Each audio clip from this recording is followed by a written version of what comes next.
estava pregando em Florianópolis, numa igreja apostólica. E eu cheguei já um pouquinho atrasado por causa do voo. E lá eles têm a mesma cultura da gente sentar na frente assim. E estava o grupo cantando, o grupo de louvor da igreja. E eles cantaram uma música tão bonita que eu nunca tinha ouvido ela. E naquela época o Facebook era aberto, não era como hoje, com limitação. Eu abri o meu Facebook e transmiti aquele louvor ao vivo. O louvor durou 15 minutos, a mesma música. Cantaram 15 minutos. Do primeiro minuto ao último, nós chegamos a 4 milhões de visualizações em tempo real. Desliguei o celular, fui pregar. No dia seguinte, quando eu estava olhando meu Facebook, chegou a 12 milhões de visualização. 2 semanas depois eu descobri que a dona Evelise, dona da MK, assistiu. Queria saber quem é que tinha gravado aquele louvor. Ela entrou em contato e descobriu a banda lá da igreja, lá de Florianópolis. Ela trouxe eles para perto deles, gravou a música. A música deles já foi reproduzida e traduzida em 4 ou 5 idiomas. Hoje, boa parte do mundo evangélico canta a música.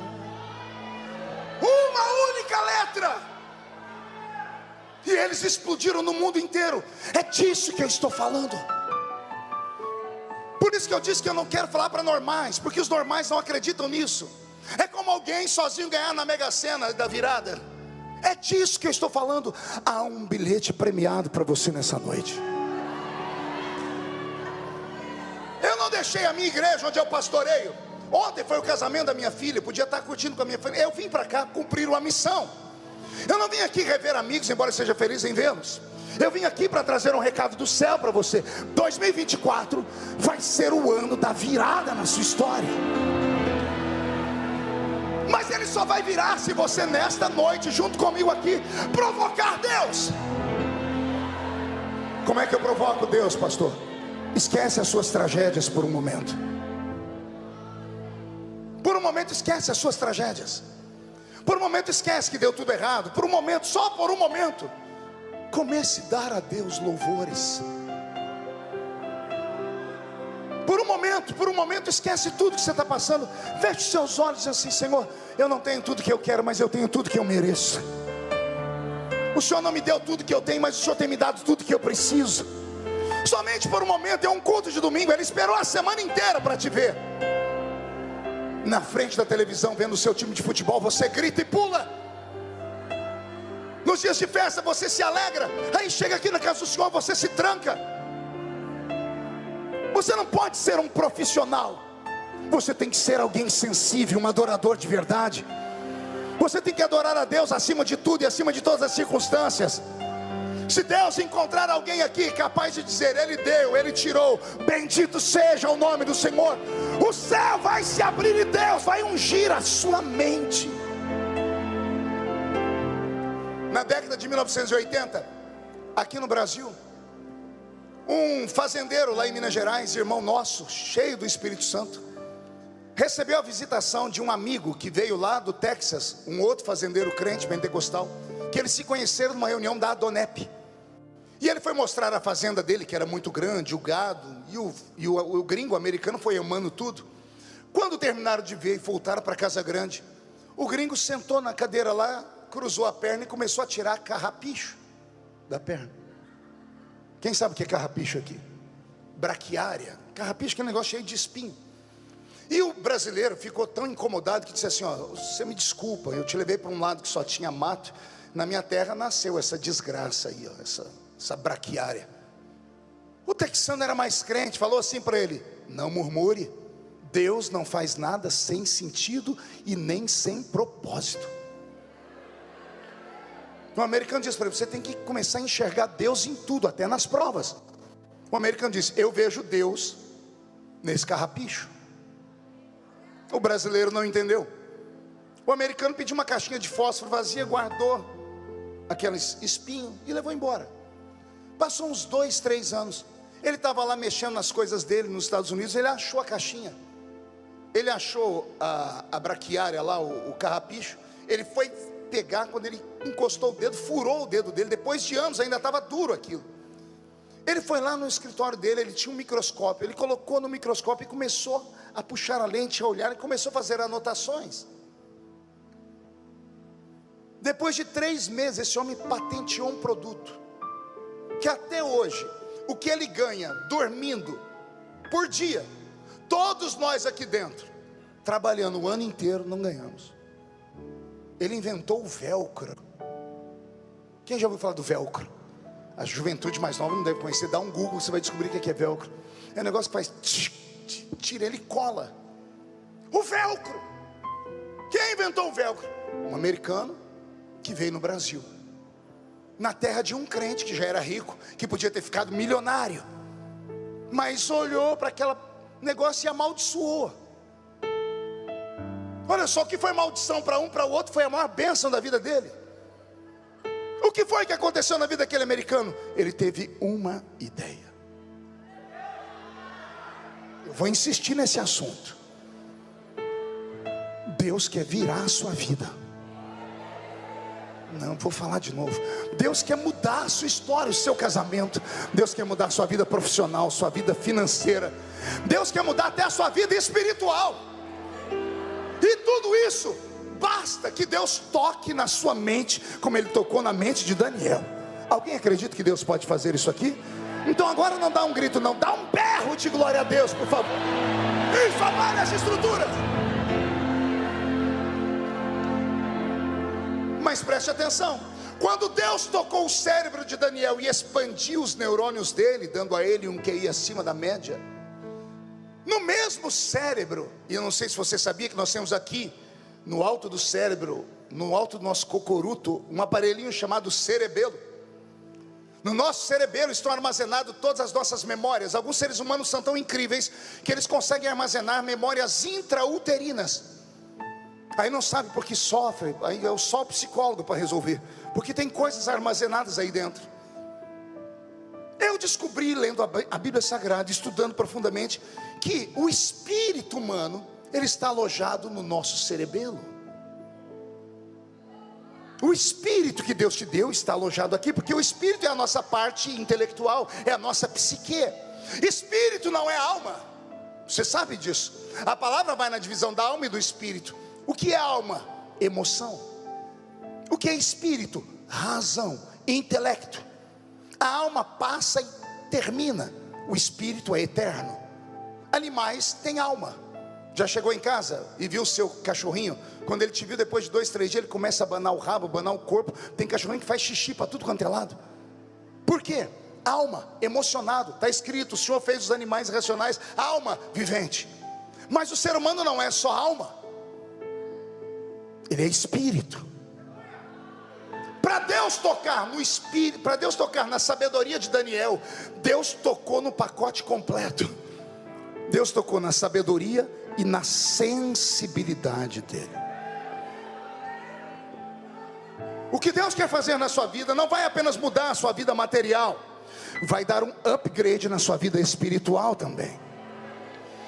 Daniel se tornou um homem tão sensitivo que ele via as coisas antes de acontecer. Ele ouvia as coisas que ninguém ouvia, e ele acabava sentindo que ninguém sentia. No capítulo 10 do livro de Daniel, leia na sua casa o capítulo inteiro. Daniel acorda de manhã, ele senta na cama, e ele percebe que o ambiente de Babilônia está diferente. Está preparado para começar a ter esse nível de sensibilidade? Você chegar nos lugares, na sua casa, e perceber que tem alguma coisa errada, não saber o que é, mas perceber que tem alguma coisa errada. Daniel sentou na cama e percebeu que tinha algo errado. Como ele não entendeu, a Bíblia diz que ele foi orar, e ele jejuou. Ele não marcou, vou jejuar 21 dias, não. Ele começou um jejum, porque Deus sempre respondia a ele, pastor Felipe. Só que ele jejuou, e no final do dia Deus não respondeu. Ele tinha 2 opções: entregar o jejum e dormir, ou provocar Deus. Ele dormiu com fome, emendou o jejum no segundo dia. No segundo dia Deus não respondeu, e ele emendou no terceiro dia. No terceiro dia Deus não respondeu, e ele emendou um jejum no quarto dia. E ele jejuou 21 dias. E detalhe, não ficou com com crise, quem está cansado. A Bíblia diz, no capítulo 10, que Daniel estava na beira do rio Haidekel, o rio de Babilônia. Ele estava junto com engenheiros. Eles estavam construindo um aqueduto para tirar água dali e levar para a Babilônia. E Daniel era versado em todas as matérias, ele era um gênio. E Daniel estava ali desenhando a fórmula, estava cheio de homens ali, só ele temia Deus. É Daniel que conta. E de repente, o ambiente mudou.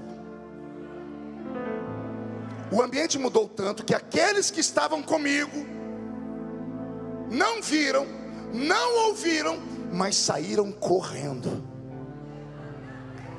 Eu estou começando a ficar com meu corpo arrepiado.